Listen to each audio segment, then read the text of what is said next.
একটু মহব্বত দিয়ে নবীর প্রেমে মাতোয়ারা হয়ে জবান খুলে আওয়াজ দিয়ে সবাই বলুন আল্লাহুম্মা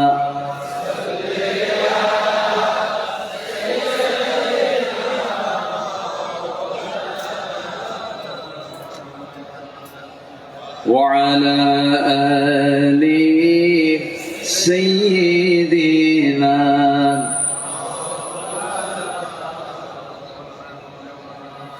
সবাই বলুন বালাগাল উলা বিকামালিহি কাশাফাত তুজা বিজামালিহি حسنت جميع خصاله سلوا سراج الملة ترهي فخر دو عالم دلبار مولاه شريف الأنبياء نسخا كل أديان دخره بلغ العلا بكماله كشف التجى بجماله حسنت جميع خصاله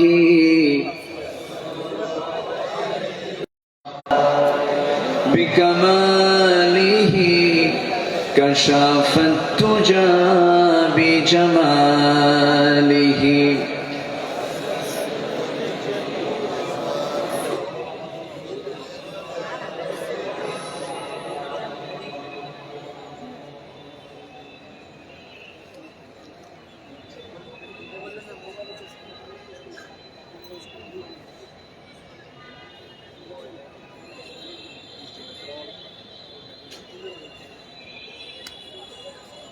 চট্টগ্রামের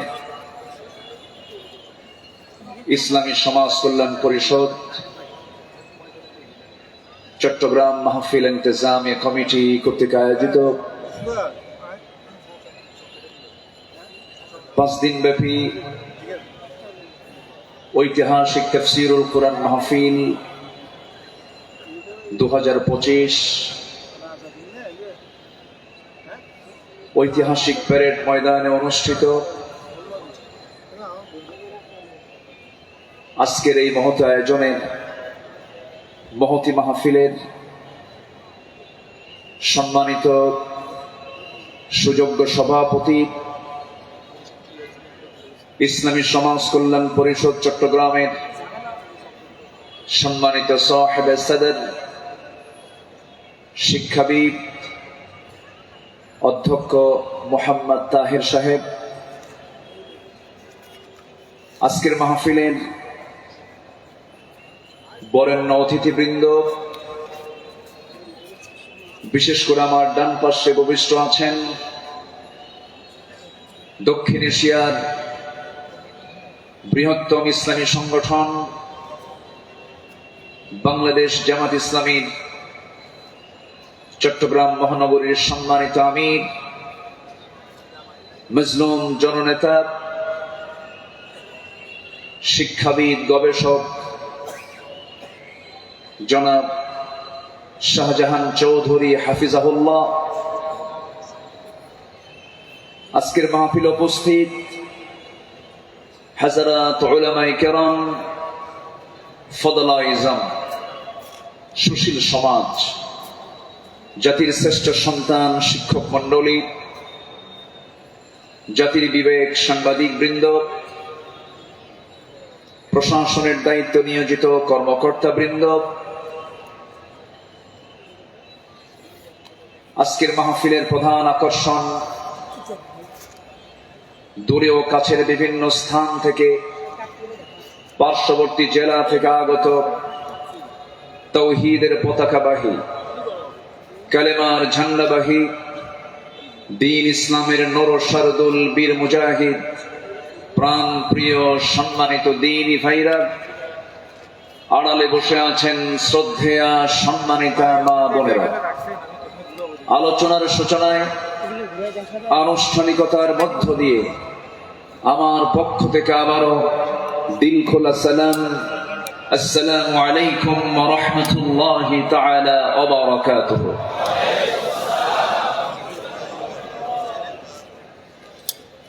সবাই কেমন আছেন? ওনারা বেগুন কেন আছেন? যে আইকম আছে আলহামদুলিল্লাহ। আল্লাহ তাআলা আমাকে আপনার সাথীতে বসে রেখেছেন, বলি আলহামদুলিল্লাহ। মহান রব্বি করিমের দরবারে লাখ কোটি শুকরিয়া যে মহান আল্লাহ সুবহানাহু ওয়া তাআলা দীর্ঘ 18 বছর পরে, দেড় যুগ পরে এই মাঠে কোরআন শোনার এমন একটি অনুকূল পরিবেশ যে মহান রব্বে করিম করে দিলেন, সেই মহান জাল্লা শানুহুর দরবারে আমরা সবাই লাখ কোটি শুকরিয়া আদায় করছি। মুহাব্বাতান জোরালো কণ্ঠে বলে উঠছি আলহামদুলিল্লাহ। এই মাহফিলের যিনি আলোচনা শুরু করেছেন, এই মাহফিল যাকে দিয়ে আলোচনা শুরু হয়েছে, শহীদ আল্লামা দিলওয়ার হোসেন সঈদী রাহিমাহুল্লাহ। তিনি সর্বশেষ এই ময়দানে কথা বলেছেন 2006 সালে। এরপর পৃথিবীতে বেঁচে থাকার পরেও তিনি এই মাহফিল আসতে পারেন নাই। তিনি আসতে চেয়েছেন কিন্তু আসতে দেওয়া হয় নাই। তিনি আজকে আমাদের মাঝ থেকে বিদায় নিয়েছেন। তিনি আলামে বারজাখে আছেন।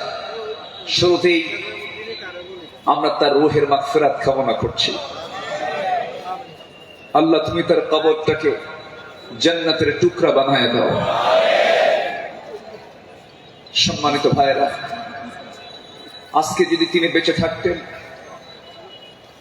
এই চেয়ারে বসার যোগ্যতা তো আমাদের নাই। আমি তো জানি আমার ইলম কালাম কদ্দুর। আমি আব্দুল্লাহ আমিন, লা ইলমা লানা ইল্লা মা আল্লামতানা। আজকে এই চেয়ারে তাকে মানায়। তিনি দুনিয়া থেকে বিদায় নিয়েছেন।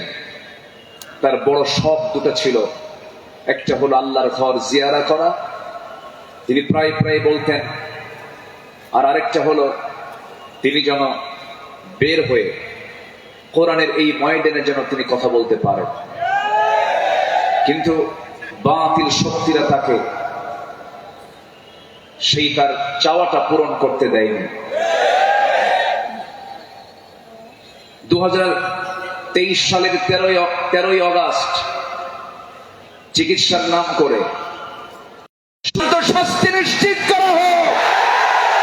এ মাতার পক্ষে রাজি আছেন কারা কারা? হাত উঁচু করে দেখান মুসলমান।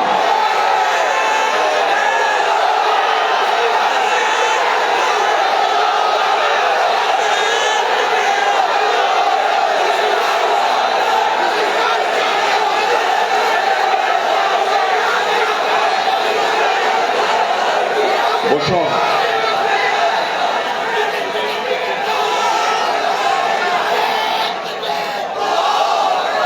বসুন।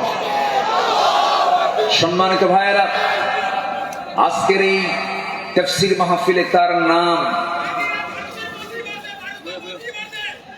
জি বসুন বসুন বসুন বসুন। আজকের এই তাফসীর মাহফিলে তার যদি নামটা না নেওয়া হয় শুরুতে, বড় কৃপণতা হয়ে যাবে। সম্মানিত বন্ধুগণ,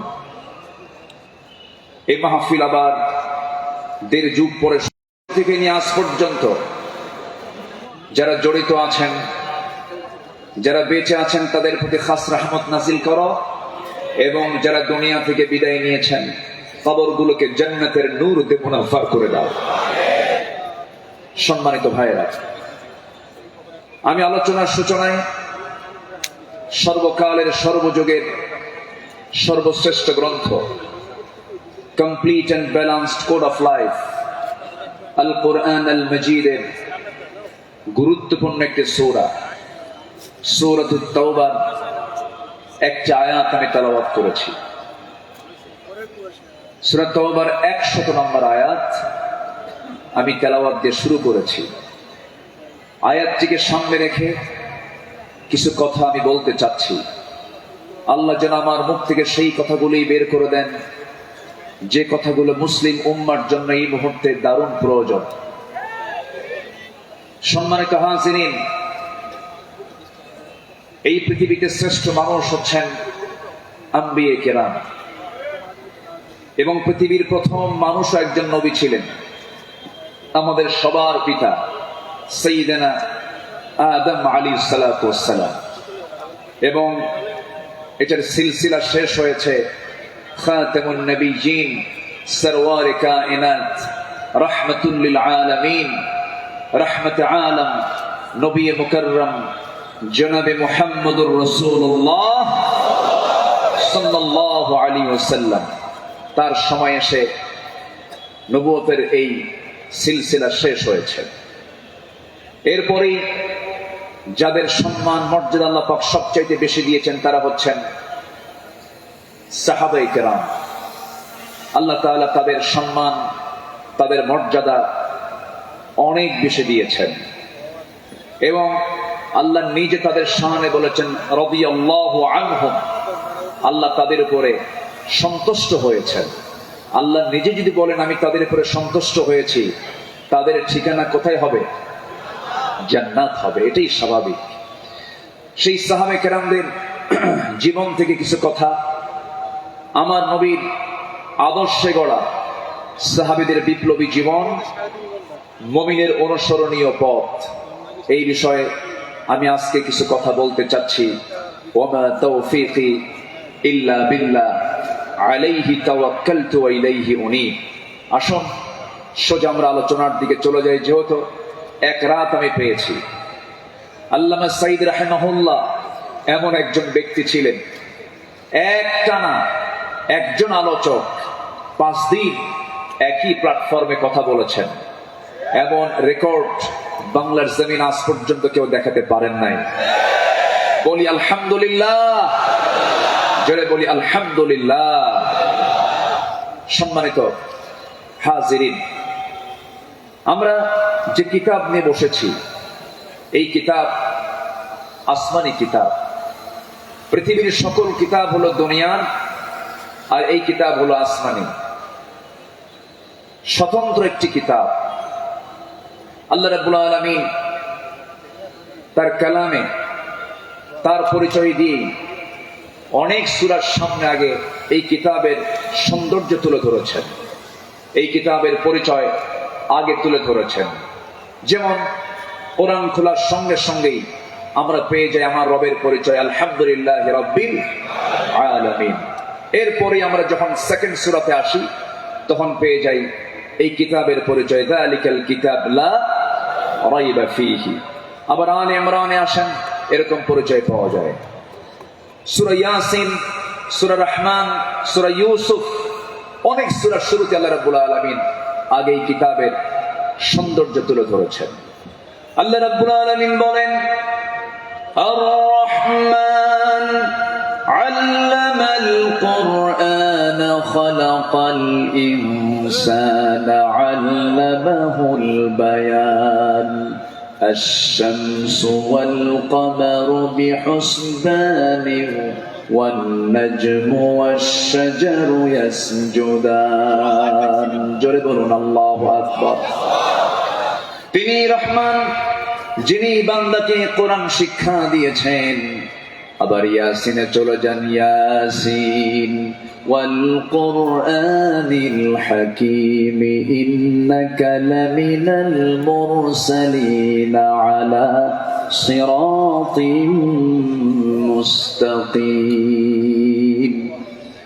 আল্লাহ রাব্বুল আলামিন এই কিতাবের পরিচয় অনেক সূরার শুরুতেই দিয়েছেন আগে কিতাব সম্পর্কে বান্দা বুঝে নাও। সচরাচর অন্য কিতাবের মতো এই কিতাব এমনটা নয়। আল্লাহ রাব্বুল আলামিন এই বান্দার জন্য কিতাবটাকে কি করে দিয়েছেন? আল্লাহ রাব্বুল আলামিন বলেন, তিবিয়ানাল লিকুল্লি শাই, তোমার জীবনের জন্য যা কিছু প্রয়োজন সব আয়োজন আমি এর মধ্যে করে দিয়েছি, কোথাও যাওয়ার দরকার নাই। ফাআইনা তাযহাবুন ইন হুয়া ইল্লা যিকরুল লিল আলামিন লিমান শাআ মিনকুম আন ইয়াস্তাকিম ওয়া মা তাশাউনা ইল্লা أن يشاء الله رب العالمين। জোরে বলুন আল্লাহু আকবার। তুমি কোথায় যাও? কোন পথে দৌড়াচ্ছ? দুনিয়ার কোন তন্ত্র মন্ত্রের দিকে দৌড়াও? দুনিয়ার কোন আইনের দিকে দৌড়াও? এই পৃথিবীতে 70 থেকে 80টি মানব রচিত মতবাদ আছে।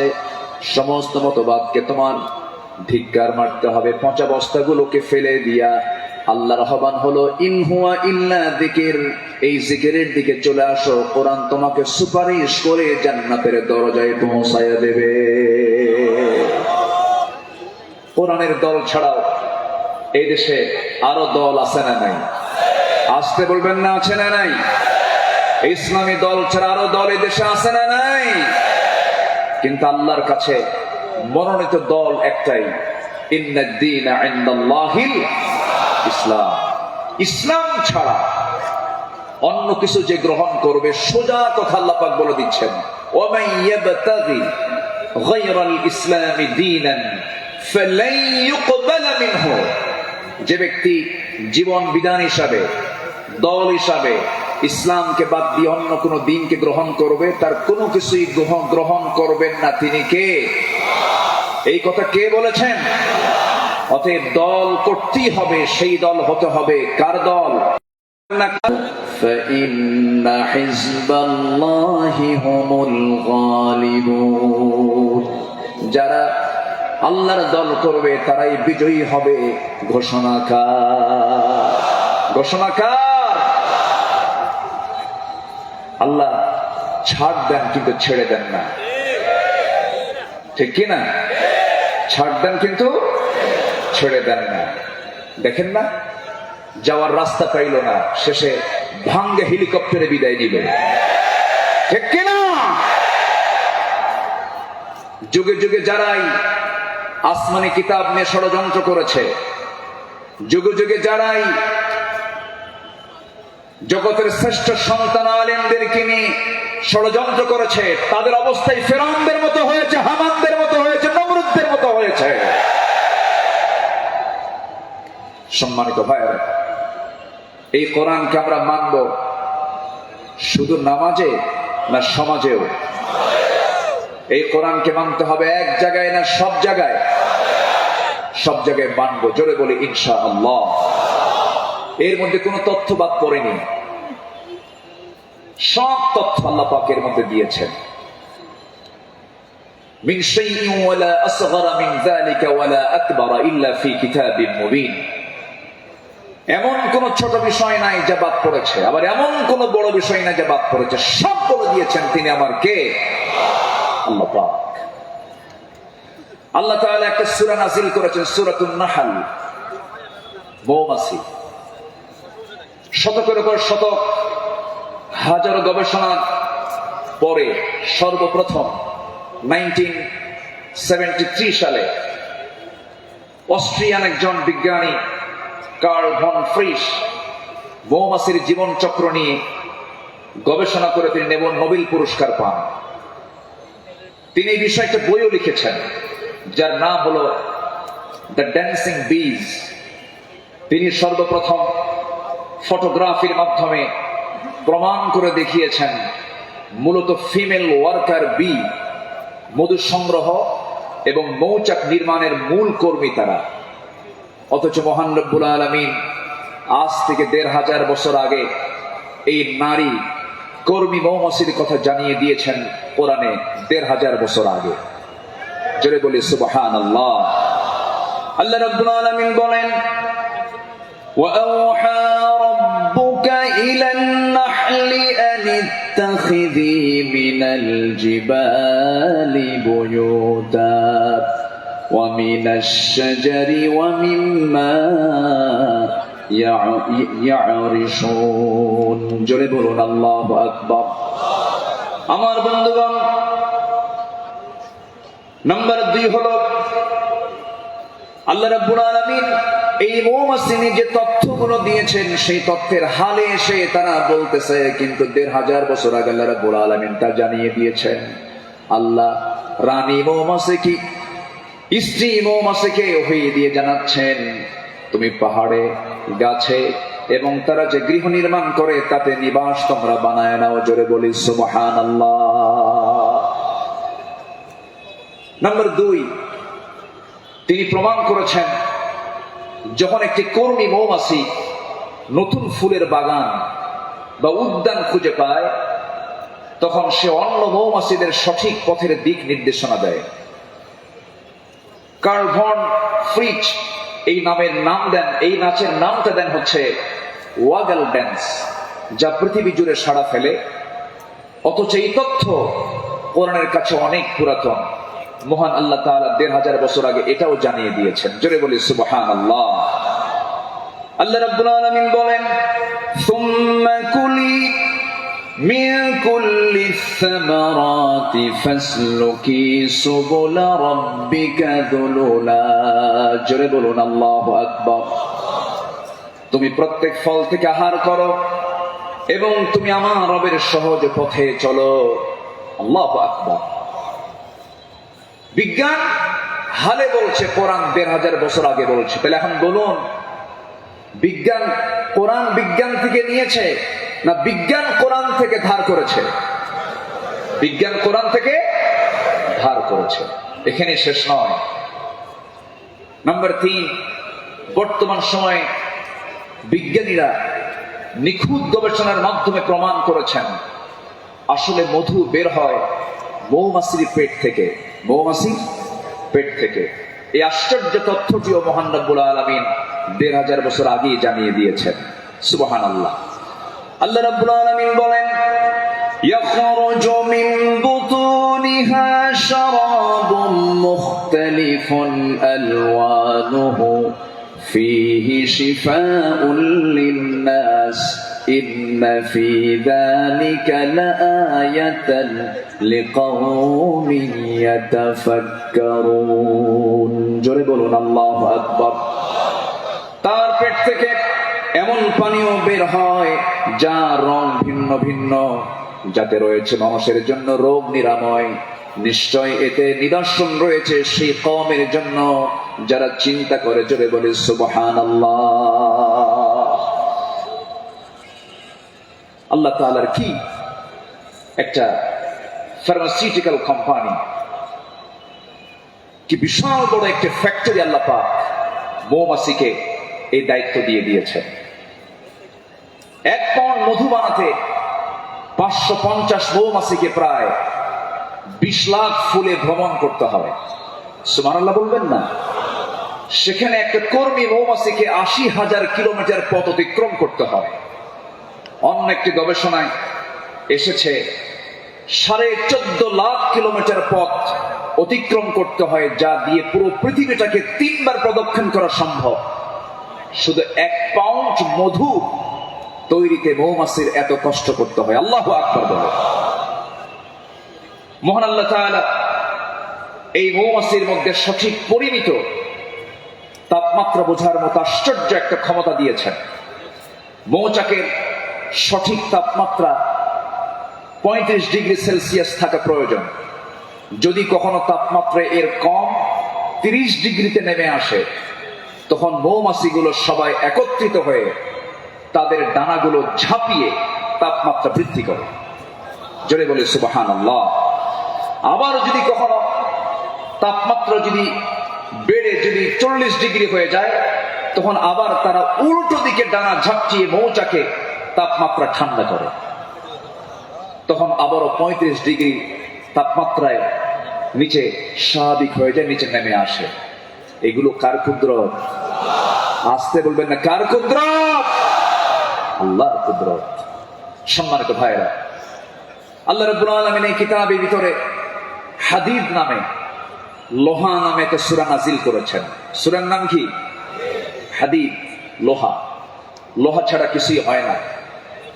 এই লোহা নিয়ে বিজ্ঞান গবেষণা করে বলছে, আধুনিক বিজ্ঞান বলতেছে লোহার সৃষ্টি পৃথিবীতে নয়, বরং লোহা এসেছে বহির জগৎ থেকে, আকাশ থেকে। কারণ পৃথিবীর পরিবেশে লোহা উৎপাদনের জন্য অনুপযোগী। কেননা সূর্যের যে তাপমাত্রা লোহা উৎপাদনের জন্য যথেষ্ট নয়। সূর্যের কেন্দ্রের তাপমাত্রা হলো 15 মিলিয়ন ডিগ্রি সেলসিয়াস, আর সূর্যের পৃষ্ঠে অর্থাৎ ফটোস্ফিয়ারের তাপমাত্রা হচ্ছে 5.5 থেকে 6,000 ডিগ্রি সেলসিয়াস। অথচ লোহা উৎপাদনের জন্য আনুমানিক 5 বিলিয়ন ডিগ্রি সেলসিয়াস প্রয়োজন। বিজ্ঞানীদের ধারণা কোন সুপারনোভা বিস্ফোরণ থেকেই এই লোহার আগমন ঘটে থাকতে পারে। অথচ মহান রব্বুল আলামিন 1500 বছর আগেই সূরা হাদিদে জানিয়ে দিয়েছেন আল্লাহ পাক লোহা নাজিল করেছেন। সুবহানাল্লাহ বলবেন না? আল্লাহ রাব্বুল আলামিন বলেন, وَأَنزَلْنَا الْحَدِيدَ فِيهِ بَأْسٌ شَدِيدٌ وَمَنَافِعُ لِلنَّاسِ। সূরাতুল হাদিদ আয়াত নাম্বার 25।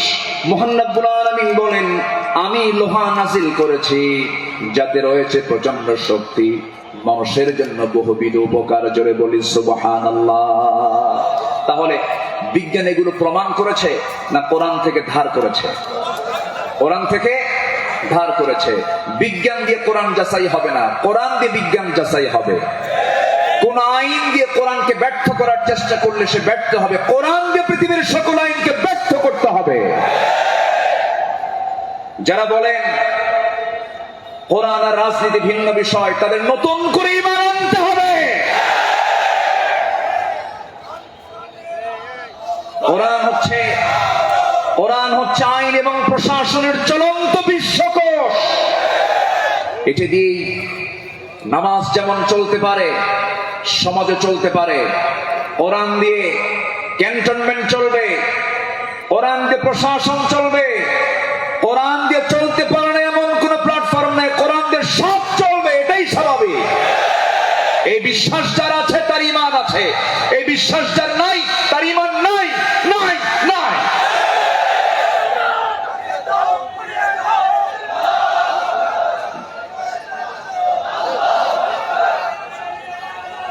সম্মানিত ভাইয়েরা, সম্মানিত বন্ধুগণ, তাহলে সব সমস্যার সমাধান কি কোরআন করতে পারে? আসতে বলবেন না, পারে। এখন বাংলাদেশের সবচাইতে বড় সমস্যা কি জানেন? গদি সমস্যা। কি সমস্যা বলেন? গদি সমস্যার সমাধান তো মনে হয় কোরআনে নাই। একটা আয়াত আছে, আয়াতুল কুরসি। আয়াতুল কুরসি। কুরসিয়ন মানে কি? গদি। কুরসিয়ন মানে কি? গদি। গদিটা মূলত কার? আসতে বলবেন না, গদিটা মূলত কার? আল্লাহ। ক্ষমতা কারোই না, ক্ষমতা একমাত্র কার? আল্লাহ। কোরআন সম্পর্কে সংক্ষিপ্ত একটা ধারণা আল্লাহর সিস্টেম মতোই, আল্লাহ এই পদ্ধতিতেই তিনি আলোচনা করেছেন। কোরআনে তার কথাগুলো এইভাবে আসছে। আসুন আমরা এখন মূল ওই আয়াতটার দিকে আমরা চলে যাচ্ছি। সম্মানিত বন্ধুগণ, আমার নবীর আদর্শে গড়া সাহাবীদের বিপ্লবী জীবন, মুমিনের অনুসরণীয় পথ। আমাদের পথ তো সেই পথ যে পথে আমার রাসূল চলেছেন, যে পথে সাহাবীরা চলেছেন। এই পথ ছাড়া আমাদের দ্বিতীয় কোনো পথ আছে? আসতে বলবেন না, আছে। সেই সাহাবীদের সম্মানটা কত! আল্লাহ রাব্বুল আলামিন বলেন, والسابقون الأولون من المهاجرين والأنصار والذين اتبعوهم بإحسان رضي الله عنهم ورضوا عنه وأعد أعد لهم جنات تجري تحتها الأنهار خالدين فيها أبدا ذلك الفوز العظيم جنبنا الله أكبر মুহাজির এবং আনসারদের মধ্যে যারা ঈমানে প্রথমে যারা অগ্রগামী হয়েছে এবং যারা নিষ্ঠার সাথে তাদের অনুসরণ করেছে আল্লাহ তাদের সকলের প্রতি সন্তুষ্ট হয়েছেন তারাও তার প্রতি সন্তুষ্ট হয়েছেন আল্লাহ তাদের জন্য এমন জান্নাত রেখে দিয়েছেন যার নিচ দিয়ে নহর প্রবাহিত আল্লাহ তাআলা সেই জায়গায় তাদেরকে চিরকাল রাখবেন আর এটার চাইতে মহা সাফল্যের অন্য কিছু হতে পারে না জোরে বলি সুবহানাল্লাহ আমার ভাইরা যাদের প্রতি আল্লাহ রাজি হন তারাই তোমাদের অনুসরণীয় হওয়ার কথা যারা আল্লাহর রহমত প্রাপ্ত বান্দা যাদের দুনিয়াতে জান্নাতের সংবাদ দিয়েছেন এমন 10 জন সাহাবী ছিলেন যাদেরকে আল্লাহ রাব্বুল আলামিন দুনিয়াতে জান্নাতের সংবাদ তাদের কানে শুনিয়ে দিয়েছেন জোরে বলি সুবহানাল্লাহ একজন সাহাবীকে যদি কেউ ফলো করতে পারে তার জন্য জান্নাত ইজি হয়ে যাবে as-sahabatu kan-nujum সাহাবীরা হচ্ছে আকাশের নক্ষত্রের সমান আল্লাহু আকবার বলেন সম্মানিত ভাইরা মুমিনদের অনুসরণীয় যে পথ আমি 10টা পয়েন্ট আমি কথা বলতে চাই নাম্বার 1 আল্লাহ এবং রাসূলের প্রতি বিনম্র চিত্তে অটুট আনুগত্য আল্লাহ এবং রাসূলের প্রতি বিনম্র চিত্তে অটুট আনুগত্য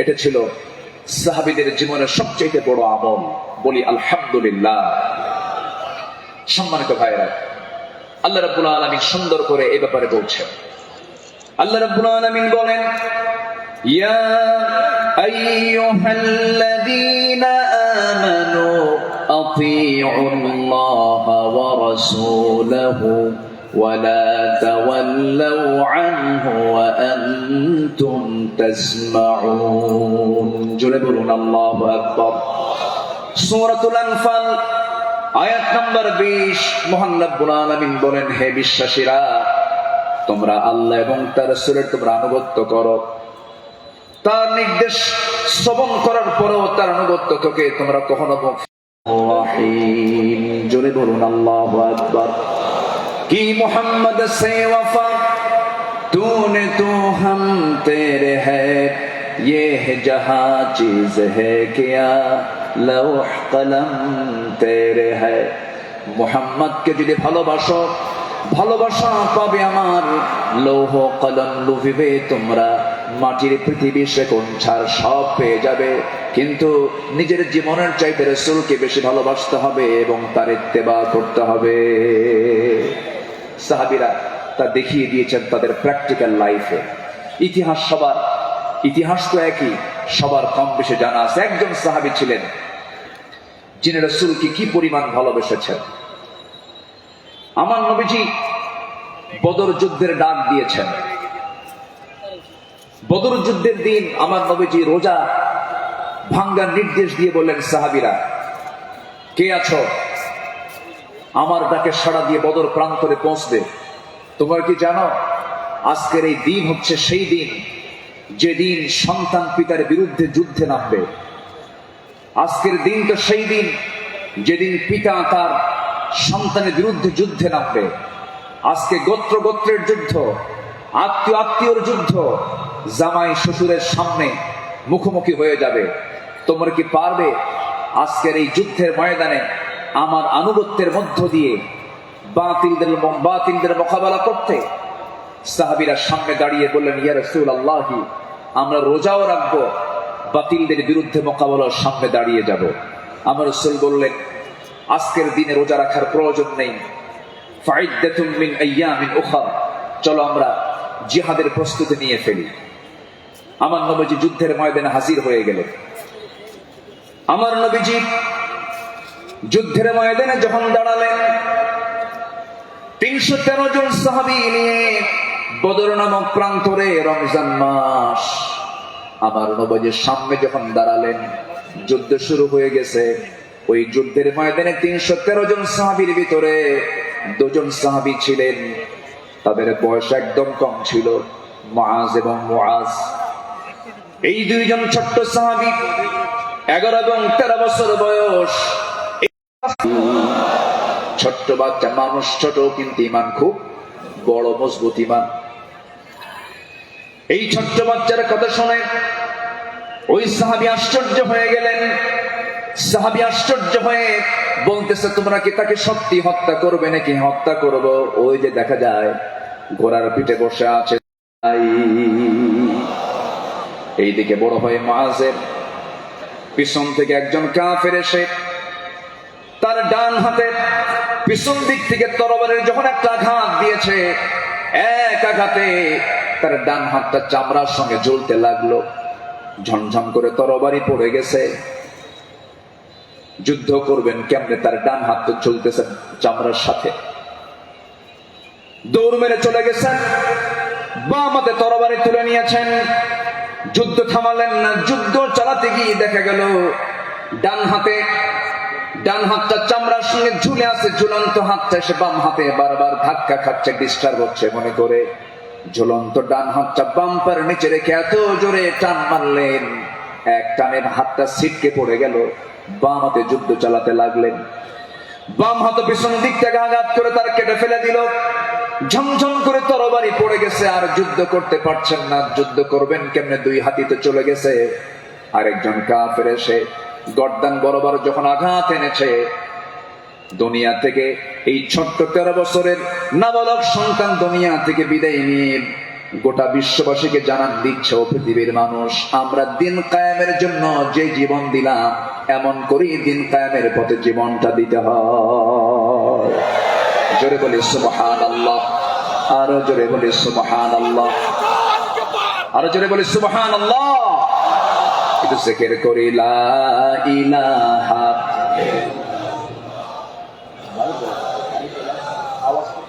আরো জোরে লা ইলাহা,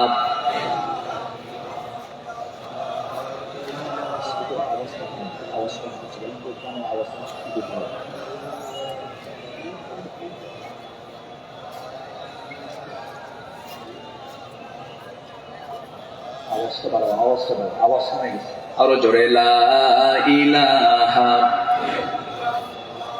আরো জোরে লা ইলাহা, লা ইলাহা, লা ইলাহা ইল্লাল্লাহ মুহাম্মাদুর রাসূলুল্লাহ সাল্লাল্লাহু আলাইহি ওয়াসাল্লাম। আমার বন্ধুগণ, আমার নবীজি আল্লাহর পথে যত হাজারো বিপদ এসেছে, বিনম্র চিত্তে অটুট আনুগত্য আমার নবীজি আল্লাহর করেছেন। তার বড় একটা প্রমাণ হলো, একটু শুনুন কান লাগায়। কতগুলো শুনেছি, বারবার শোনার প্রয়োজন আছে। নবীজি তার জীবনের সবচাইতে বেশি মার খেয়েছেন 2 জায়গায়। একটা হলো তায়েফের ময়দান, আর একটা হচ্ছে উহুদের ময়দান। তায়েফের ময়দানের আঘাতটা আমার নবীজির যে পরিমাণ লেগেছিল, মাথা থেকে পা পর্যন্ত ক্ষত বিক্ষত হয়ে পড়েছিল। এমন কোন জায়গা নেই যে জায়গায় নবীজির দাগ ছিল না। উহুদের ময়দানে তিনি দাঁত হারিয়েছেন। খন্দকের পরীক্ষা খনন করতে গিয়ে তিনি তার কোমর হারিয়েছেন। যখন পরীক্ষা খনন করতে গেছেন, 4 দিনের না খাওয়া রাসূল পরীক্ষা খনন করতে গিয়ে ওই যে কোমর কুঁজো হয়ে গিয়েছিল, মৃত্যুর দিন পর্যন্ত আমার নবীজি কোমর সোজা করে দাঁড়াতে পারেন নাই। এত বড় কঠিন মুসিবতের সম্মুখীন আমার নবীজি হয়েছেন। সবচেয়ে কঠিন টাইম চলে গেছে হলো তায়েফের ময়দানে। বুক ভরা আশা নিয়ে কালেমার দাওয়াত দিতে গেছেন, কিন্তু সেই জায়গায় আমার নবীজি ফুল পেয়েছেন না পাথর পেয়েছেন? ফুল পেয়েছেন না পাথর পেয়েছেন? পাথর পেয়েছেন। কিন্তু আমার নবীজি রক্তাক্ত অবস্থায় পড়ে থাকলেন। জুতার তলার সঙ্গে পায়ের তলার জমাট বেঁধে গেছে। নবীজি দাঁড়াতে পারছেন না, সেন্সলেস হয়ে পড়েছিলেন। কিন্তু যখন হোশটা ফিরে আসলো, মালাকুল জিবাল এসে নবীকে লক্ষ্য করে বলছেন, ইয়া রাসূলুল্লাহ, দুই দিকের পাহাড় দিয়ে চাপা দিয়ে এদেরকে আমি শেষ করে দিই, আপনি শুধু অর্ডার করেন। জবাবে আমার রাসূল বললেন, লা বাল আরজু আন ইউখরিজাল্লাহ মিন আসলাবিহিম মান ইয়াবুদুল্লাহ ওয়াহদাহু লা ইউশরিকা বিহি শাইআন। সহিহ মুসলিমের হাদিস এসেছে, রাসূল বললেন, না না ও ফেরেশতা, এদেরকে চাপা দিয়ে মেরো না। আমি আশা করি এদের ঔরস থেকে যে সন্তান জন্ম নেবে তারা আল্লাহর ইবাদত করবে। জোরে বলি সুবহানাল্লাহ। রাসূল তাদেরকে মাফ করে দিয়েছেন।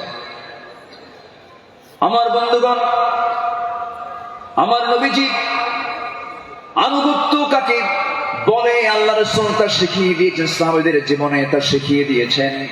সাহাবে কেরাম রাসূলকে জীবন দিয়ে ভালোবেসেছেন।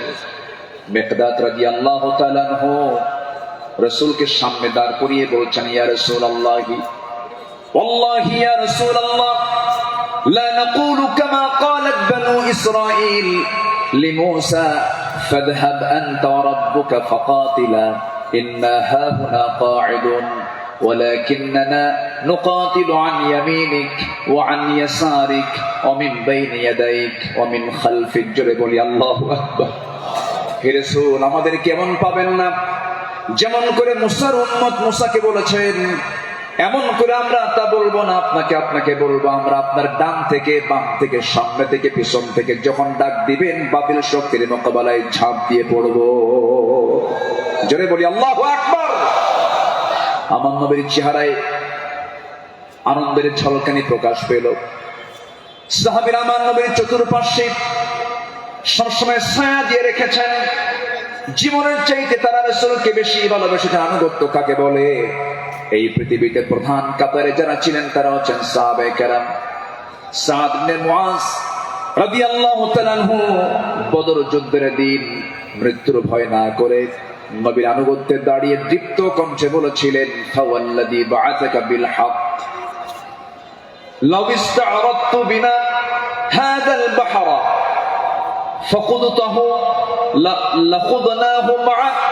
সেই সত্যের কসম যিনি আপনাকে সত্য সহ প্রেরণ করেছেন, যদি আপনি আমাদেরকে আজকে সমুদ্রের দিকে অগ্রসর হতে বলেন তাতেও প্রবেশ করেন, আমরা সাথে সাথে আপনার অনুসরণ করে আমরা সমুদ্র বক্ষে ঝাঁপ দেব, কোনো পরোয়া করব না। জোরে বলি আল্লাহু আকবার।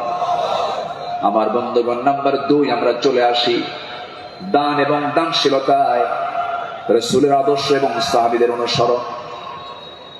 আমার নবীজির দান, তার যে দানশীলতার ব্যাপারে হাদিস এসেছে, তিনি প্রবাহিত বাতাসের মতো দান করতেন।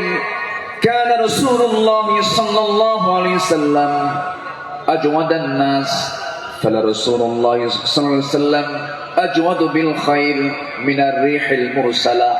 আমার নবীজি প্রবাহিত বাতাসের মতো তিনি দান করতেন। যখন শুরু করতেন দান থামতো না, অবারিত দান করতেন। জোরে বলি সুবহানাল্লাহ। সাইয়েদনা ওমর ফারুক রাদিয়াল্লাহু তাআলা আনহু তিনি বলেন, তাবুকের প্রান্তরে বুক ভরা আশা নিয়ে নবীর সামনে দাঁড়ালাম এবং মনে মনে ভাবলাম, সারা জীবন আমার বন্ধু আবু বকরের সঙ্গে কোনো ইবাদতের কম্পিটিশনে পারি নাই, আজকে আমি আবু বকরকে হারায়া ফেলবো। তিনি করলেন কি, সমস্ত সম্পত্তির অর্ধেক তিনি তাবুক অভিযানে তিনি দান করলেন। আব্দুর রহমান ইবনে আওফ রাদিয়াল্লাহু তাআলা আনহু 3 বস্তা সোনা দান করেছেন। সবার দান যখন শেষ হয়ে গেছে, আমার নবী অপেক্ষার প্রহর গুনছেন তার সারা জীবনের বন্ধু, 3 দিনের ছোট বড় হিজরতের রাতের সাথী সাইয়েদনা আবু বকর সিদ্দিক রাদিয়াল্লাহু আনহু তিনি কখন তাবুকের জন্য তিনি কি নিয়ে আসবেন, তার দানের পরিমাণ কি, তিনি অপেক্ষার প্রহর গুনছেন। নবীর সামনে যখন এসে দাঁড়ালেন, রাসূল লক্ষ্য করে বলছেন, ইয়া আবা বকর মা আবকাইতা লিহালিক। হে আমার আবু বকর, তোমার পরিবার পরিজনের জন্য তুমি কি রেখে এসেছো? তিনি জবাব দিতে নিয়ে বলছেন, ক্বালা বাকাইতু লাহুমুল্লাহ ওয়া রাসূলা। আমি আমার পরিবারের জন্য রেখে এসেছি শুধু আল্লাহ এবং আল্লাহর রাসূলকে, বাকি সব তাবুকের প্রান্তরের জন্য আমি দান করেছি। জোরে বলি সুবহানাল্লাহ। আমার ভাইয়েরা, আল্লাহ রাব্বুল আলামিন সন্তুষ্টির জন্য বান্দাকে জানিয়ে দিচ্ছেন, বান্দা তোর দানটা হবে শুধুমাত্র আমার জন্য, দানের পুরস্কার হলো জান্নাত। সাহাবে কেরাম তা শিখিয়ে দিয়েছেন।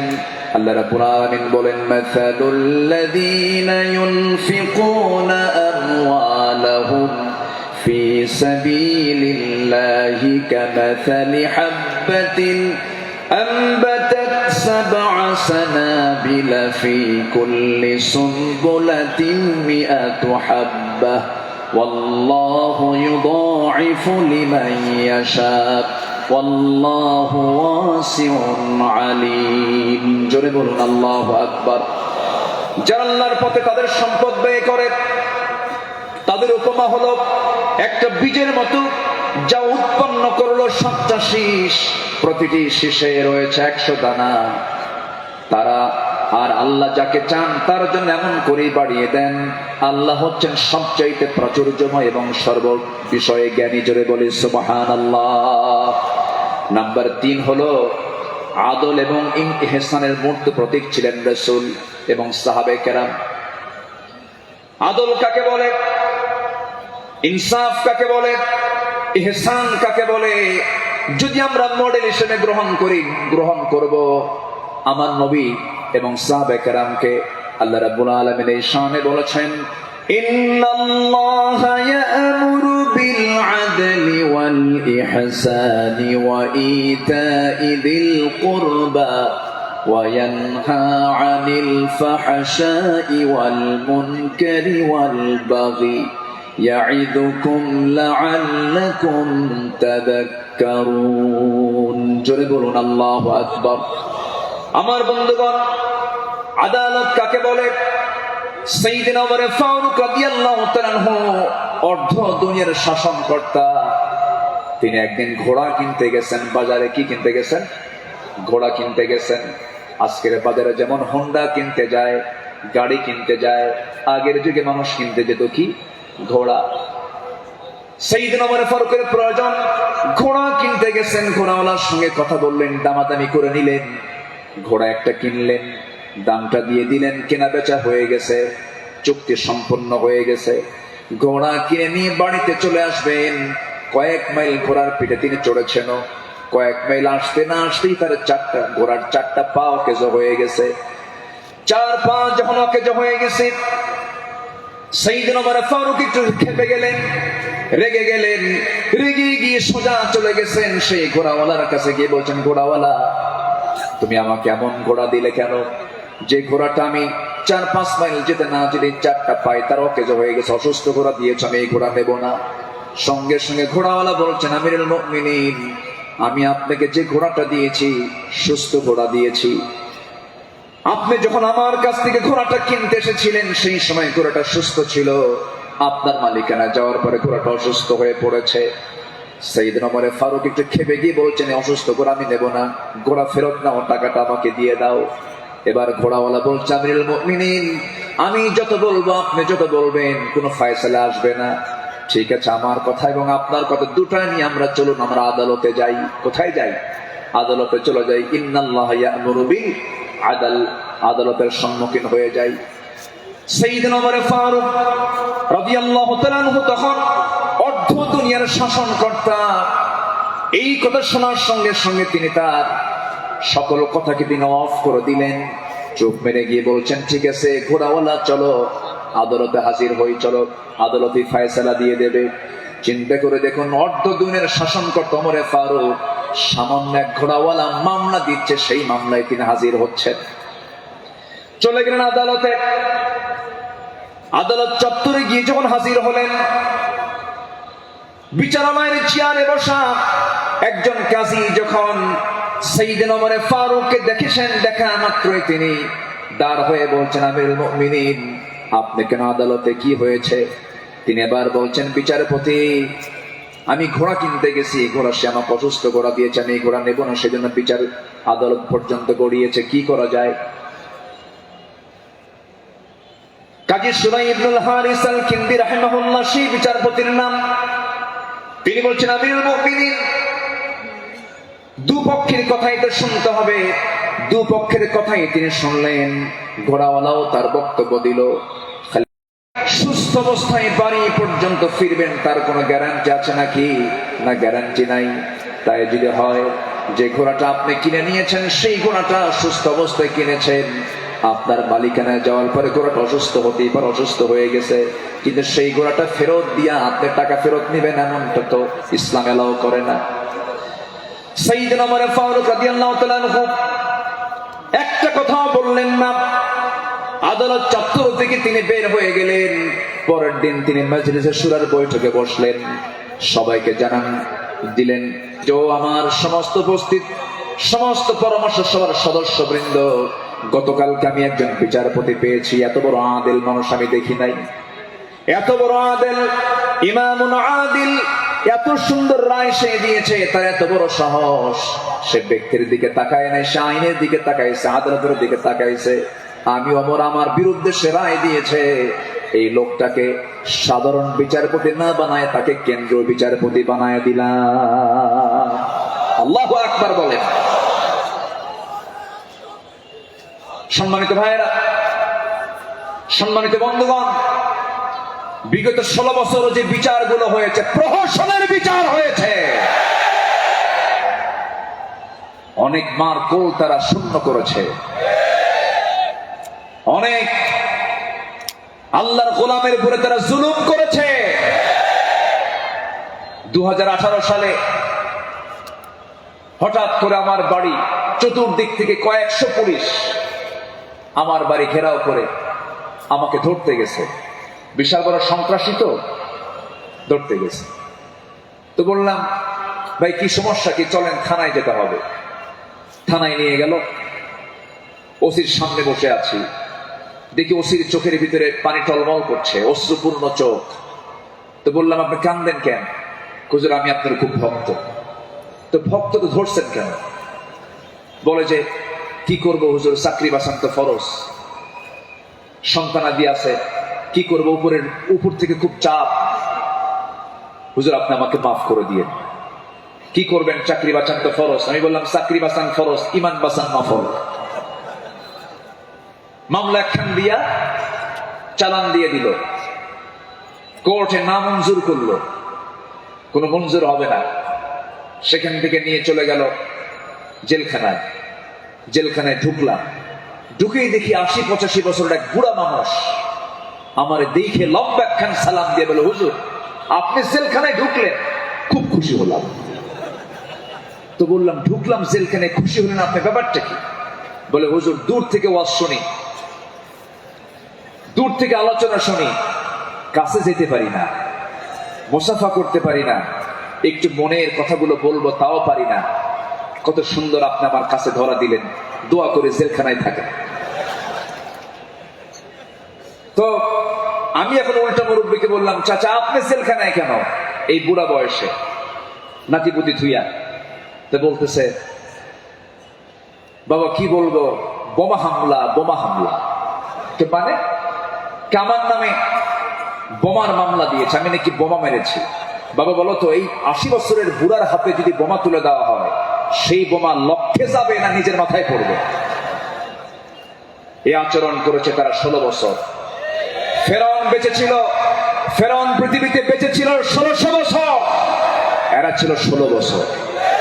সংখ্যার যে মিল হলো কেমনে বুঝলাম না।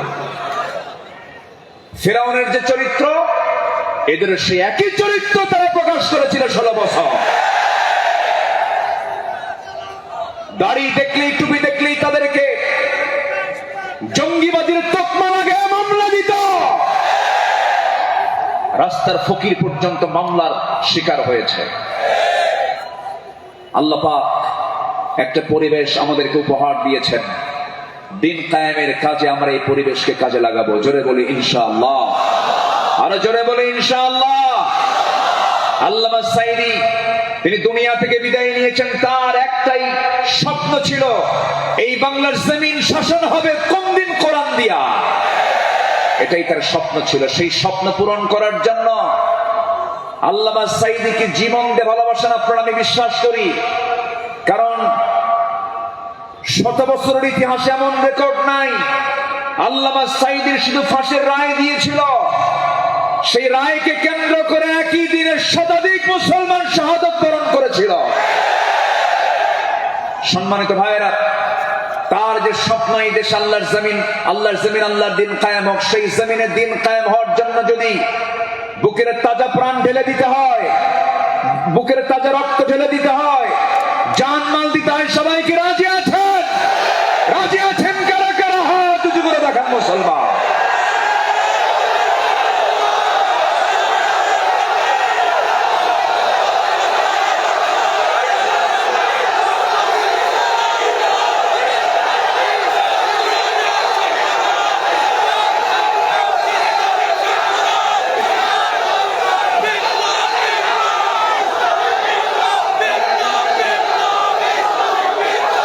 আল্লাহ কবুল করুন, জোরে বলে আমিন, আরো জোরে আমিন। হাত নামান, বসুন। আমি তো দাঁড়াতে বলি নাই, আপনি দাঁড়ালেন কেন? জি, বসে পড়ুন। আমি কি আলোচনা চালাবো? আলোচনা চালাবো। আমার নির্দিষ্ট সময় কিন্তু শেষের দিকে প্রায়। আমি কি আলোচনা চালিয়ে যাব? সবাইকে আমাকে সময় দিবেন? জোরে বলি ইনশাআল্লাহ, আরো জোরে বলি ইনশাআল্লাহ। সম্মানিত ভাইয়েরা, তাদের আদালতটা কি ছিল? সাইয়েদনা ওমর ফারুক রাদিয়াল্লাহু তাআলা একদিন কোন এক বাজার দিয়ে যাচ্ছিলেন। মাফ করে দিও, এই যে তোমার হাতে 600 দিরহাম দিয়ে দিলাম, তুমি আল্লাহর ঘর কাবা জিয়ারা করে আসবে। জবাবে সেই সাহাবী বলছেন, আমিরুল মুমিনিন, আপনি আমাকে যে আঘাত করেছেন এটা তো আমার মনেই নাই। সাইয়েদনা ওমর ফারুক বললেন, ও আমার ভাই, আমি যে তোমাকে মৃদু আঘাত করেছি, এটা যদি তুমি কিয়ামতের দিন আমার বিরুদ্ধে যদি আল্লাহর কাছে যদি আদালতে মামলা দিয়ে দাও, আমি জামিন পাবো না। এই জন্য আজকে দুনিয়াতেই তোমার কাছ থেকে আমি মাফ চেয়ে নিলাম। জোরে কোন সুবহানাল্লাহ। সাইয়েদনা ওমর ফারুক রাদিয়াল্লাহু তাআলা এক বোতল মধু এনেছেন, রাষ্ট্রের মধু। সেই মধুগুলো নিয়ে এসে বাড়িতে স্ত্রীর সামনে দাঁড়িয়ে বলছেন, স্ত্রী, মধুগুলো আনলাম। এই মধু শুধু আমাদের ঘরের জন্য নয়, আমার প্রতিবেশী আরো 4 ঘর সহ আমার ঘর মোট 5টা ভাগ হবে। তোমাকে দায়িত্ব দিলাম, এই মধুটা ভাগ করো। স্ত্রীকে মধু ভাগের দায়িত্ব দিন। সময় যেতে না যেতেই একটু পরেই তিনি বলছেন, স্ত্রী, মন খারাপ করো না, আমি তোমাকে মধুভাগের দায়িত্ব দেব না। মধুর বোতলটা নিয়ে নিলেন, আস্তে করে প্রতিবেশীর ঘরে চলে গেলেন। প্রতিবেশীকে ডাক দিয়ে বলছেন, প্রতিবেশী, যে মধুর বোতলটা তোমাকে দিলাম সমান 5 ভাগে ভাগ করবে। একটা ভাগ তুমি আমাকে দিবে, বাকি 4 ভাগ তোমরা সব ভাগ করে নেবে। তিনি তার অংশের মধুটা নিয়ে আসলেন, নিয়ে এসে স্ত্রীর সামনে দাঁড়িয়ে বলছেন, আমার স্ত্রী, আল্লাহর কসম করে বলি, আমি তোমাকে সন্দেহ করিনি, আমি তোমাকে ভালোবাসি। আমি রাষ্ট্র চালাই, তুমি আমার পরিবার চালাও, সন্তানাদের দিকে খেয়াল করো, আমার বড় উপকার তুমি করো। আমি তোমাকে সন্দেহ করে তোমার হাত থেকে মধুর বোতল আমি নেই নাই। আমি নিয়েছি এই কারণটা হলো, এই যে মধু তুমি যখন ভাগ করতে যাবে, যদিও সমান ভাগে ভাগ করবে, কিন্তু মধু হলো তরল জিনিস। এই তরল মধু ভাগ করতে নিয়ে তোমার হাতে যতটুকু মধু লেগে যাবে, 1 ফোঁটা হোক, 2 ফোঁটা হোক, 3 ফোঁটা হোক, এতটুকু মধু আমাদের ভাগে বেশি আসুক। وَأَخْفِضْ جَنَاحَكَ لِمَنِ اتَّبَعَكَ مِنَ الْمُؤْمِنِينَ। সূরা শুআরা 215 নম্বর আয়াত। মুমিনদের মধ্যে যারা তোমার অনুসরণ করে, তাদের প্রতি তোমার বাহুকে অবনত করো, তাদের জন্য তুমি সুন্দর করে তাদের পাশে দাঁড়িয়ে যাও, দিলটা নরম করে তাদের সঙ্গে কথা বলো। জোরে বলি সুবহানাল্লাহ। আমার বন্ধুগণ, এই ব্যাপারে আমার নবী সবার আগে তিনি এগিয়ে এসেছেন। ঈদের দিন আমার নবীজি দেখেন, জীর্ণ শীর্ণ পোশাকের ছোট্ট একটা বাচ্চা কাঁদতেছে আর হাঁটতেছে। আমার নবীজি জড়িয়ে ধরলেন, কোলের মধ্যে তুলে বলছেন, কাঁদো কেন সন্তান, কি হয়েছে বলো? বাপ নাই, মা নাই, দুইজনে দুনিয়া থেকে বিদায় নিয়েছেন। আমার নবীজি ধুলাই মলিন সন্তানটাকে, শিশুটাকে কোলের মধ্যে তুলে নিয়ে সোজা ঘরের মধ্যে ঢুকলেন। ঢুকে বলছেন, আয়েশা, বাচ্চা নিয়ে আসছি, সন্তান নিয়ে আসছি। ও কলিজার টুকরা সন্তান, এই যে মহিলাকে দেখতে পেতেছ, আজকে থেকে এটাই তোমার মা, আর আমি তোমার সামনে দাঁড়িয়ে আছি, আমি হলাম তোমার বাবা। আমার নবী এতিমদের পাশে এমন করে সারা জীবন দাঁড়িয়েছেন, কারণ আল্লাহ রাব্বুল আলামিন তাকে অর্ডার করেছেন, আলাম ইয়াজিদকা ইয়াতীমান ফাআওয়া ওয়া ওয়াজাদাকা দাল্লান ফাহাদা ওয়া ওয়াজাদাকা আইলান ফাআগনা فأما اليتيم فلا تقهر وأما السائل فلا تنهر وأما بنعمة ربك فحدث আমার বন্ধুগণ, সাইয়েদনা আবু বকর সিদ্দিক রাদিয়াল্লাহু আনহুর খেলাফত আমল চলছিল। সাইয়েদনা আবু বকর রাদিয়াল্লাহু তাআলা আনহু সেই সময় যখন তিনি খেলাফত পেলেন, নতুন যখন তিনি দায়িত্ব পেলেন, খেলাফত গ্রহণ যখন তিনি করলেন, নতুন খলিফা হয়েছেন, এই খেলাফতের সংবাদ পেয়ে অনেকে আনন্দ প্রকাশ করছে, সুন্দর একজন খলিফা আমরা পেয়েছি।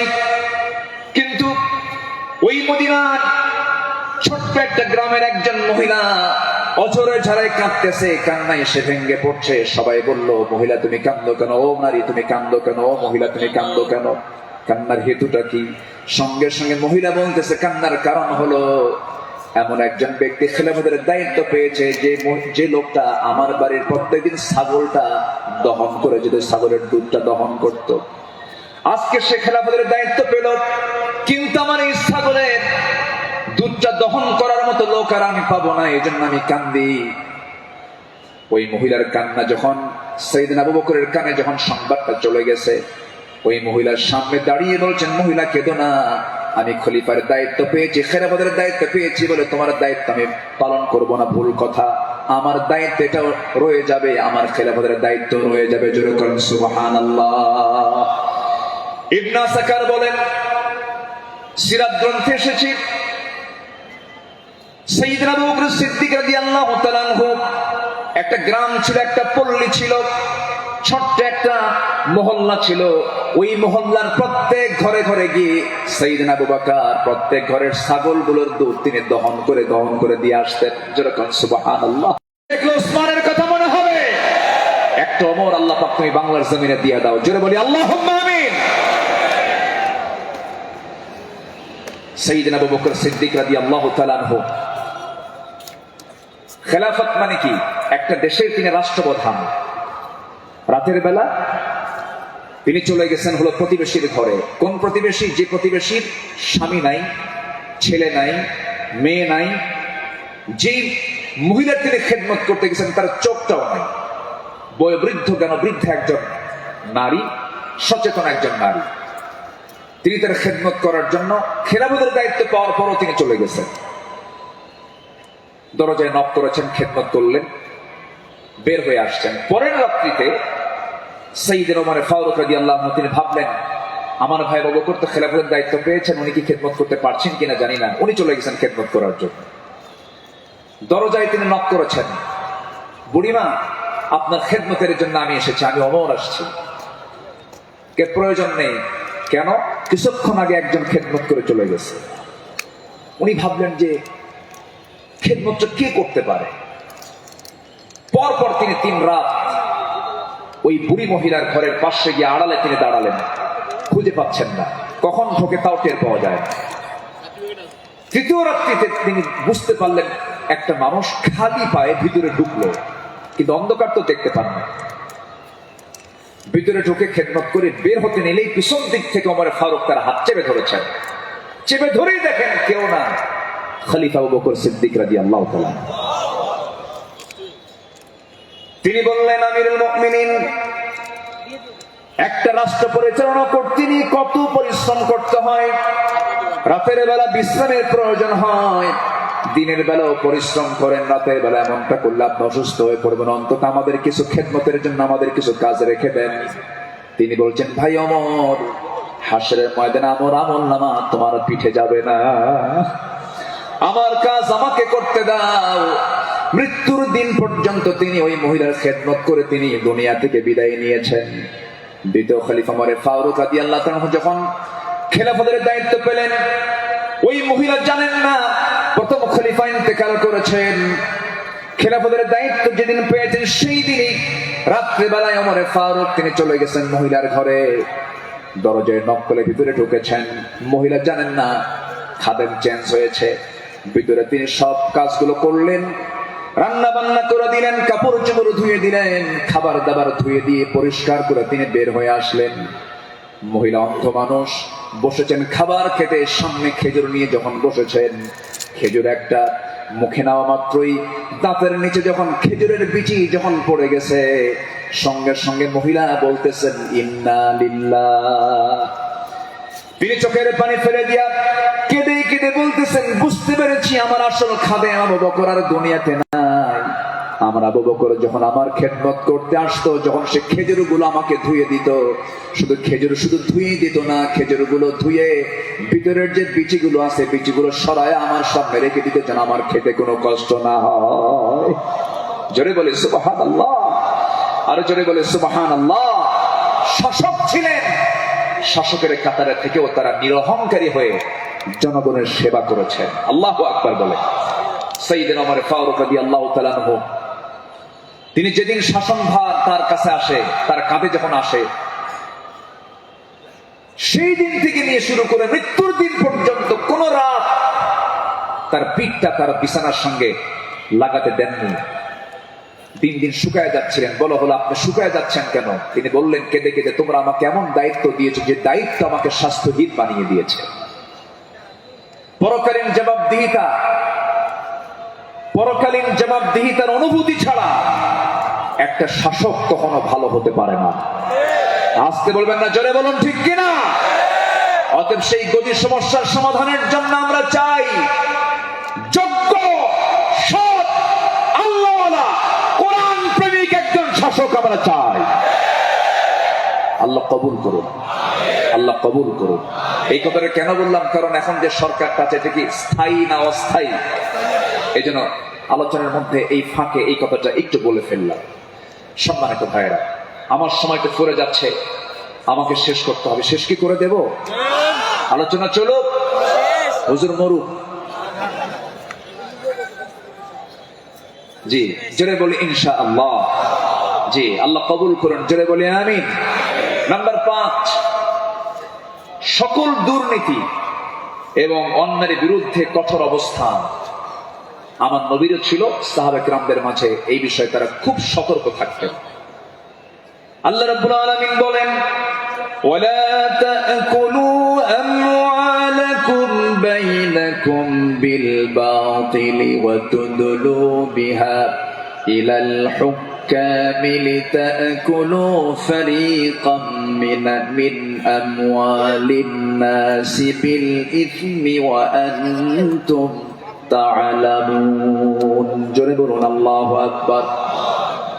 তোমরা নিজেদের মধ্যে পরস্পরের সম্পদ অন্যায়ভাবে গ্রাস করো না, তা বিচারকদের নিকট উপস্থাপন করো না, যাতে অন্যের সম্পদের কিছু অংশ পাপের মাধ্যমে গ্রাস করতে পারো, যদিও তোমরা জানো কার কথা। আসতে বলবেন না, কার কথা? আর এই জায়গায় বলছেন লা তাকুলু, তোমরা খেতে যেও না। কি খেতে যেও না? কুলু মিন তাইয়্যিবাত, পবিত্র খাবে, হারাম কিছু খাবে না। লা তাকুলুর রিবা আদআফা মুদাআফা আহাল্লাল্লাহুল বাই'a ওয়া হাররামা রিবা। বিভিন্ন জায়গাতে আল্লাহ পাক ক্লিয়ার কথা বলে দিয়েছেন। আমার বন্ধুগণ, সাহাবায়ে কেরাম দুর্নীতি কেমন করে বন্ধ করা যায়, অন্যের বিরুদ্ধে কেমন কঠোর হতে হয়, তা বাস্তব জীবনে তা দেখিয়ে দিয়েছেন। বাস্তব জীবনে আল্লাহ রাসূল তা বুঝিয়ে দিয়েছেন। বিচার কেমনে করতে হয়, বিচারের রায় কেমনে নামাতে হয়, তাও রাসূল শিখিয়ে দিয়েছেন। বিচার কি সবার জন্য সমান না সমান? আইন সবার জন্য, আইন সবার জন্য সমান। আমার নবীজি বসে আছেন, একটা বিচার আসলো। এক সম্ভ্রান্ত পরিবারের মহিলা, কন্যা সন্তান চুরি করে ধরা পড়েছে। রাসূল বললেন, কোনো কথা নাই, হাত কাটো, হাত কেটে ফেলো। রাসূল অর্ডার দিলেন। আমার নবীর উপরে কথা বলার কোনো সাহস কারো নাই। ওই সম্ভ্রান্ত পরিবারের লোকজন এসে সাইয়েদনা ওমর ফারুককে বিভিন্ন কিছু বুঝায়া দিয়ে বলছেন, আপনি যদি রাসূলকে সুপারিশ করেন হয়তো রাসূল শুনতে পারেন। সাইয়েদনা ওমর ফারুক এসে আমার নবীর সামনে দাঁড়িয়ে বলছেন, ইয়া রাসূলুল্লাহ, যে মহিলার হাত কাটার অর্ডার দেওয়া হয়েছে সেটা সম্ভ্রান্ত পরিবারের, দেখুন তো কিছু করা যায় নাকি?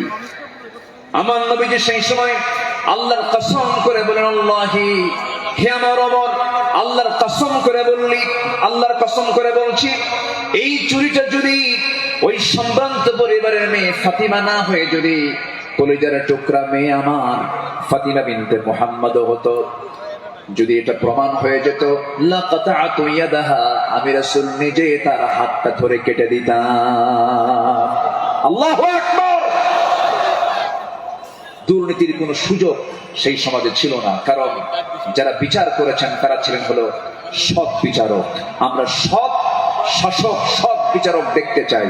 আর সৎ শাসক এবং সৎ বিচারক সৃষ্টি তখনই হতে পারে যারা কোরআন সমাজে চায়। যারা সমাজে কি চায়? কোরআন চায়। সাইয়েদনা ওমর ফারুক রাদিয়াল্লাহু তাআলা আনহু, যে সময় তিনি খলিফাতুল মুসলিমিন, ইরাকের গভর্নর ছিলেন হলো আবু মুসা আশআরী রাদিয়াল্লাহু তাআলা আনহু। তিনি করলেন কি, তিনি একদিন মদিনায় এসে সাইয়েদনা ওমর ফারুক রাদিয়াল্লাহু আনহুর জন্য এবং তার স্ত্রী আতিকা রাদিয়াল্লাহু আনহার জন্য কিছু কাপড় চোপড় উপঢৌকন স্বরূপ নিয়ে আসলেন। নিয়ে এসে তার সামনে দাঁড়িয়ে বলছেন, আমিরুল মুমিনিন, আপনার জন্য এই যে আপনার জন্য কিছু কাপড় উপঢৌকন নিয়ে এসেছি। তিনি মুচকি হাসি মারলেন। মুচকি হাসি মেরে বললেন, আমার গভর্নর আবু মুসা আশআরী, তুমি আমার জন্য এই যে উপঢৌকন গুলো নিয়ে এসেছো, হাদিয়া নেওয়া সুন্নাত, হাদিয়া দেওয়া সুন্নাত, তাহাদু তাহাব্বু, ভালো কথা, এটা সাধারণ ব্যক্তিদের মাঝে হতে পারে, কিন্তু আমি শাসক, আমি যদি আজকে তোমার এই উপঢৌকন গ্রহণ করি, ঘুষের পর্যায়েও যেতে পারে, আমি এটা গ্রহণ করব না। আল্লাহু আকবার বলেন। তিনি না গ্রহণ করে তার হাদিয়াটাকে, উপঢৌকনটাকে তিনি ফেরত দিয়েছেন। শাসকের কাতারে থেকে এমন উপঢৌকন নাও আমি জায়েজ মনে করি না, বললেন ওমর ফারুক রাদিয়াল্লাহু তাআলা আনহু। আল্লাহু আকবার। সম্মানিত ভাইরা, সম্মানিত বন্ধুগণ, নাম্বার 6 হলো নির্ভীকতা এবং মহান আল্লাহর উপরে দৃঢ় তাওয়াক্কুল করা। এটা ছিল আমার নবী এবং সাহাবে কেরামদের সারা জীবনের আমল ছিল। জীবনে তারা চুল পরিমাণ কোনো ভয় পান নাই। আমরা কি ভয় করব কাউকে? কাকে ভয় করব? আল্লাহ ছাড়া কাউকে ভয় করা জায়েজ আছে? আল্লাহকে ছাড়া কাউকে ভয় করা কি জায়েজ আছে? আমার নবীজি কোন এক যুদ্ধের ময়দানে যাবেন, একটা গাছের নিচে তিনি শুয়ে পড়লেন। বাবলা গাছ, বাবলা গাছের ডালে তরবারি রেখে তিনি বিশ্রাম নিচ্ছিলেন। হঠাৎ করে এক বেদুইন এসে আমার নবীর সেই তলোয়ারটা তার হাতে তুলে নিয়ে বলতেছে, মুহাম্মদ, আমার হাতে তোমার জীবন, আমি তোমাকে এখন হত্যা করতে পারি। এই কথা বলা মাত্রই বলতেছে, এখন তোমাকে কে বাঁচাবে? বেদুইন বলছে, তোমাকে এখন কে বাঁচাবে মুহাম্মদ? আমার নবীজি বলেন, আমাকে বাঁচাবেন আমার আল্লাহ, আমাকে বাঁচাবেন আমার আল্লাহ, আমাকে বাঁচাবেন আমার আল্লাহ। 3 বার রাসূল যখন বললেন, ওই বেদুইনের হাত থেকে তরবারি থরথর থরথর করে পড়ে গেল। আমার নবীজি দৌড় মেরে গিয়ে সেই তরবারি হাতে নিয়ে বললেন, বেদুইন, এখন তোমাকে বাঁচাবে কে? আমি তো আল্লাহর কাছে আশ্রয় নিয়েছি, আল্লাহ আমাকে বাঁচায়, এখন তোমাকে কে বাঁচাবে? বেদুইন তার চোখের পানি আটকাতে না পেরে আমার নবীর সামনে দাঁড়িয়ে বলছে, আপনি সত্যি আল্লাহ রাসূল, আপনি আমাকে পড়িয়ে দেন লা ইলাহা ইল্লাল্লাহ, ফাইদা আযামতা ফাতাওয়াক্কাল আলাল্লাহ ওয়া কাফা বিল্লাহি ওয়াকিলা, ইন্নাল্লাহা ইউহিব্বুল মুতাওয়াক্কিলিন, ওয়া মান ইয়াতাওয়াক্কাল আলাল্লাহ ফাহুয়া হাসবুহ। যে ব্যক্তি আল্লাহর প্রতি তাওয়াক্কুল করবে, আল্লাহ তার জন্য যথেষ্ট হয়ে যান। আমাদের ভরসা রাশিয়া নয়, আমেরিকা নয়, ইন্ডিয়া নয়, চায়না নয়, আমাদের কার প্রতি ভরসা করার দরকার না, আমাদের ভরসা কে? আসতে বলবেন না, তিনি কে? আমাদেরকে বাঁচাবেন তিনি, যার হাতে আমাদের প্রাণ, তিনি সে আল্লাহ আমাদেরকে বাঁচাবেন। আল্লাহ কবুল করুন, জোরে বলি আমিন। ইসলাম গ্রহণ করেছেন 40 নম্বরে, 41 নম্বরে সাইয়েদনা ওমর ফারুক রাদিয়াল্লাহু তাআলা আনহু। ইসলাম কবুল করেই রাসূলের সামনে তরবারি রাসূলের পায়ের কাছে রেখে বললেন, ইয়া রাসূলুল্লাহ, আমাদের মুসলমানদের সংখ্যা কত? আমার রাসূল বললেন, ওমর, সাহাবীর সংখ্যা মাত্র 40 জন, 40 থেকে 41 জন। সাইয়েদনা ওমর ফারুক, এটাই বিশাল সংখ্যা। আজকে আমরা কাবার চত্বরে গিয়ে প্রকাশ্যে ঘোষণা করব লা ইলাহা। কোন সাহাবী বললেন? বলেন বলেন কোন সাহাবী? আজকে এক সাহাবীর ইতিহাসটা একটু বেশি টানলাম, প্রসঙ্গটা চলে আসলো। তিনি বলে ফেললেন, কি পরিমাণ সাহস হতে পারে! সাহসের পিরামিড সাইয়েদনা ওমর ফারুক গিয়ে প্রকাশ্য রূপে সামনে ঘোষণা করলেন, কে আছো আমার সামনে আসো, লা ইলাহা। তরবারি হাতে দীপ্ত পদক্ষেপে আল্লাহু আকবার ধ্বনিতে মুখরিত করে আকাশ বাতাস সামনের দিকে যেতে লাগলেন। আবু জেহেল হতভম্ব হলো। আবু জেহেল মনে মনে ভাবলো, পাঠালাম কি জন্য আর হয়ে গেল কি? সাইয়েদনা ওমর ফারুক রাদিয়াল্লাহু তাআলা এত সাহসী ছিলেন, সেই বজ্র কণ্ঠের ওমর এখনো দরকার আছে না নাই? সেই বজ্র কণ্ঠের ওমর এখনো দরকার আছে না নাই? নতুন বাংলাদেশ তৈরি করার জন্য ওমর প্রয়োজন, আবু বকর প্রয়োজন। আমরা আবু বকরের মতো দৃঢ়চেতা হব, ওমরের মতো সাহসী হব, ওসমানের মতো ধৈর্যশীল হব, আলীর মতো লড়াকু সৈনিক হয়ে বাতিল শক্তির মোকাবেলা আমরা ঝাঁপিয়ে পড়ব প্রয়োজনে। রাজি আছেন কারা কারা? হাত উঁচু করে দেখান মুসলমান।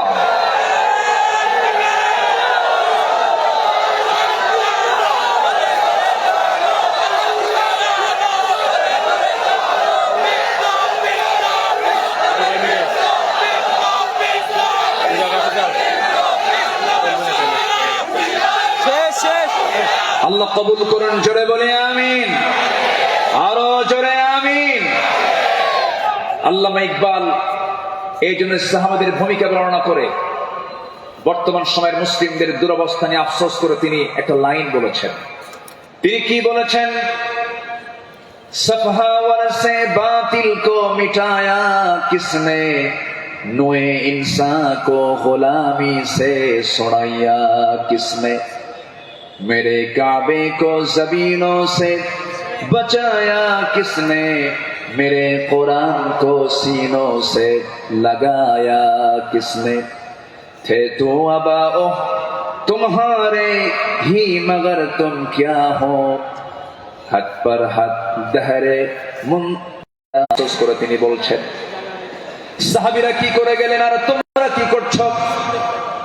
তোমরা এক একটা ওমর হয়ে যাও, এক একটা আবু বকর হয়ে যাও, জান্নাত পাওয়ার জন্য সাহাবীদের অনুসরণটাই তোমার জন্য যথেষ্ট হয়ে যাবে। জোরে বলি সুবহানাল্লাহ, সুবহানাল্লাহ। নাম্বার 7 হলো নিজ দায়িত্বের ভারে অস্থির চিত্ততা নিয়ে আমার রাসূল চলতেন, সাহাবায়ে কেরামও চলতেন। আমার নবীজি বিদায় হজের ভাষণের দিন আমার নবীজি কেঁদে অস্থির হয়ে যাচ্ছিলেন। সাহাবায়ে কেরামকে লক্ষ্য করে বলছেন, ওয়া আনতুম তুসআলুনা আন্নী ফামা আনতুম কাইলুন, আমার ব্যাপারে প্রশ্ন করা হলে তোমরা কি বলবে? সাহাবীরা বললেন, নাশহাদু আন্নাকা ক্বাদ বাল্লাগতা ওয়া আদাইতা ওয়া নাসাহতা, আমরা সাক্ষ্য দেব আপনি দায়িত্ব পালন করেছেন, আপনি উপদেশ দিয়েছেন। এই কথা শুনে আমার নবীজি শাহাদাত আঙ্গুলি উঁচু করে আকাশের দিকে লক্ষ্য করে আল্লাহকে বলছেন, আল্লাহুম্মা শাহাদ, আল্লাহুম্মা শাহাদ, আল্লাহুম্মা শাহাদ। আল্লাহ তুমি সাক্ষী থাকো, আল্লাহ তুমি সাক্ষী থাকো, আমার সাহাবীরা আমার পক্ষে কথা বলছে। আল্লাহু আকবার। নিজের দায়িত্ব নিয়ে রাসূল খুব অস্থির চিত্ততা প্রকাশ করতেন মাঝে মাঝে। আমার বন্ধুগণ, আমার নবীজি মাঝে মাঝে এত পরিমাণ কাঁদতেন, কান্নার পরিমাণ এত হতো, আমার নবীজি যখন সিজদায় পড়ে যেতেন না, সেই শরীফের হাদিসে এসেছে, পানি গরম হলে পরে টকবক যেমন আওয়াজ হয়, ফুটন্ত পানি যেমন টকবক টকবক আওয়াজ করে, আমার নবীজি সিজদার সময় এত পরিমাণ কাঁদতেন। আমার নবীজির সিজদার সময় যে মুখ থেকে কান্নার আওয়াজটা বের হতো টকবক করা পানির মতো, এত কাঁদতেন তিনি। কেন কাঁদতেন? কি জন্য কাঁদতেন? তিনি শুধু চেয়েছেন, ও আল্লাহ, আমার উম্মতকে তুমি জাহান্নাম দিবা না, আমার উম্মতকে তুমি জান্নাত দিবা। তিনি তার নিজের জন্য বেশি কেঁদেছেন না, উম্মতের জন্য বেশি কেঁদেছেন, উম্মতের জন্য বেশি কেঁদেছেন। আমার বন্ধুগণ, এই জন্য এই পৃথিবীতে সবচাইতে বেশি ভালোবাসবো 1 নাম্বার কাকে বলেন? আসতে বলবেন না কাকে? নাম্বার 2 হচ্ছে মুহাম্মদ সাল্লাল্লাহু আলাইহি ওয়াসাল্লামকে আমরা ভালোবাসবো। তিনিও ভালোবেসেছেন। আমার ভাইয়েরা, আমার বন্ধুগণ, নাম্বার 8 হলো আদর্শ নেতৃত্বের অনুতুলনীয় আলোকচ্ছটাই সাহাবায়ে কেরাম। সাহাবায়ে কেরামকে আল্লাহ রাব্বুল আলামিন অনেক সম্মান দান করেছেন। লাকাদ আরসালনা رسلنا بالبينات وأنزلنا معهم الكتاب والميزان ليقوم الناس بالقسط জোরে বলুন আল্লাহু আকবার।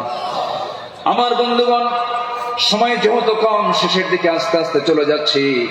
নাম্বার 9 হলো তাকওয়ার উজ্জ্বল দৃষ্টান্ত ছিলেন আমার নবী এবং সাহাবায়ে কেরাম। লাকিনিল্লাযীনা তাকাও রাব্বাহুম লাহুম জান্নাতুন তাজরি মিন তাহতিহাল আনহার খালিদিনা ফিহা নুজুলাম মিন ইনদিল্লাহ ওয়া মা ইনদাল্লাহি খায়রুল লিল আবরার। জোরে বলুন আল্লাহু আকবার। যারা নিজেদের প্রতিপালককে ভয় করে চলে তাদের জন্য আছে এমন সব উদ্যান, এমন সব জান্নাত যারা তলদেশ দিয়ে নহর প্রবাহিত। আল্লাহর পক্ষ থেকে অতিথিয়তা স্বরূপ তারা সর্বদা সেখানে থাকবে। আল্লাহর নিকট যা কিছু আছে পুণ্যবানদের জন্য তাই হলো শ্রেষ্ঠ। জোরে বলি সুবহানাল্লাহ। তাকওয়া কাকে বলে সাহাবায়ে কেরাম শিখিয়েছেন, তাকওয়া কাকে বলে আম্বিয়ে কেরাম শিখিয়েছেন। বিশেষ করে আমার নবীজি তাকওয়ার তিনি মূর্ত প্রতীক ছিলেন। আমার বন্ধুগণ, নাম্বার 10 হলো, নাম্বার 10 সর্বশেষ যেটা, সেটা হলো আল্লাহর কাছে বিনম্র চিত্তে অশ্রু ঝরানো, চোখের পানি ফেলে ফেলে কাঁদা। এই দুনিয়াতে আমি যখন জন্ম নিয়েছি আমার প্রথম প্রশ্ন ছিল হাসা না কাঁদা, হাসি না কান্না। মার পেট থেকে দুনিয়াতে এসে আমি কেঁদেছি না হেসেছি? কেঁদেছি। মূলত এই জায়গাটা হলো, এই দুনিয়াটা হলো কান্নাকাটি করার জায়গা। হাসির জায়গা হলো জান্নাত, আনন্দের জায়গা হলো জান্নাত। জান্নাতে গিয়ে বান্দার জীবনের সমস্ত আনন্দ সেই জান্নাতই সে ভোগ করবে। হুজিবাতুল জান্নাতু বিল মাকারিহ হুজিবাতুন নারু বিশ শাহাওয়াত। আমার বন্ধুগণ, আমার নবীজি যখন কাঁদতেন, অস্থির হয়ে যেতেন, তার চোখের কোনা বেয়ে বেয়ে টপ টপ করে পানি পড়তো, দাড়িগুলো ভিজে যেত, কপাল ফুলে যেত, হাঁটুগুলো ফুলে যেত। ঘন্টার পরে ঘন্টা সেজদায় পড়ে কেঁদেছেন, কারণ আল্লাহ পাক তার সামনে বলেছেন ওয়া মিনাল লাইলি ফাতাহাজ্জাদ বিহি নাফিলাতাল লাক আসা আন ইয়াবআসাকা রাব্বুকা মাকামান মাহমুদা। জোরে বলুন আল্লাহু আকবার।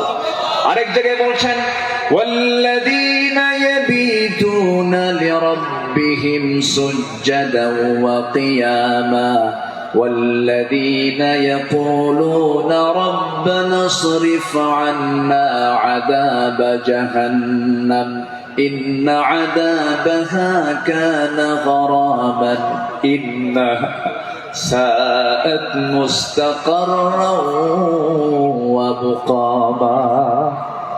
আল্লাহর যারা বান্দা হবে, রাত গভীর হয়ে যাবে, সবাই ঘুমের সাগরে হাবুডুবু খাবে, কিন্তু আল্লাহর পছন্দের বান্দা যারা, তারা তো জানেই আল্লাহ সব সময় প্রথম আকাশে আসেন না।